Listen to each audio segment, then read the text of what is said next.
চলো আজকে বানাবো চিংড়ি মাছ কষা। তো চিংড়ি মাছ কষা বানানোর জন্য একটা কড়াই নিয়ে নিয়েছি।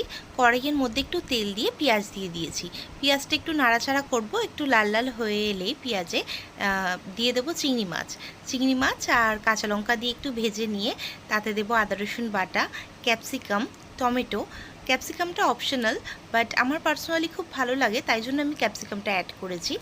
আর তার মধ্যে দেবো ধনে গুঁড়ো, জিরের গুঁড়ো, লঙ্কার গুঁড়ো, হলুদ গুঁড়ো, আদা রসুন বাটা, একটু গরম মশলা আর চিনি। দেওয়ার পর না খুব ভালো করে জল দিয়ে 3-4 বার কষিয়ে নেব। তো জলটা কিন্তু, এর মধ্যে একটা জিনিস, জলটা যখন ইউজ করবেন একদম ফুটান্ত গরম জল ইউজ করবেন, তাতে কি টেস্টটা আরও ভালো আসে।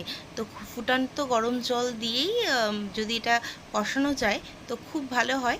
তো দেখা যাক, এরপরে আমি ফোটানোর পরে এরকম একটা লুক এসছে রান্নার। তো